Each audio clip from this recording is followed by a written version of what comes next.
Good morning, good afternoon, good evening, you guys. I am Apostle Donette Haney with Prayer Time Ministry from the book of Luke, chapter 22, starting at verse 40. And when Jesus was at the place, he said unto them, Pray that ye enter not into temptation.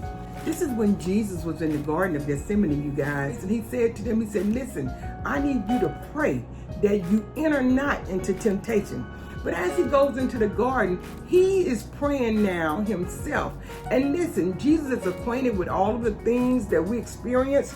He can identify with those things with us. It says as he went on and withdrew himself, he knelt down and Jesus himself prayed. He said, Father, if thou be willing, remove this cup from me. But he didn't stop right there, because he uses this word that we're all familiar with.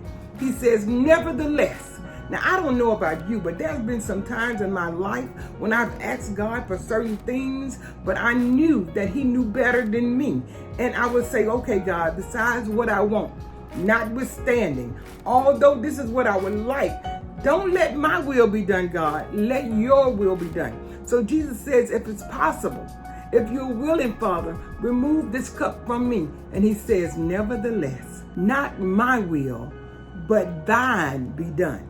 And that's the word for you today, you guys. Nevertheless, there's times in our lives when we get in some situations when we have to say to God, Lord, nevertheless, God, this is not what I would have chosen. This is not what I expected. This is not what I would have written in the script for my story. But nevertheless, God, you know better than I know.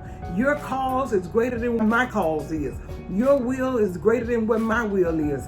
I yield myself to you, Father, and I say, let your will be done. Have you gave over your will to the Lord? I want to encourage you to do that and have a nevertheless moment like Jesus did in the garden. Be willing to allow God's will to supersede your own and allow him to use you in this season. God bless you. Amen.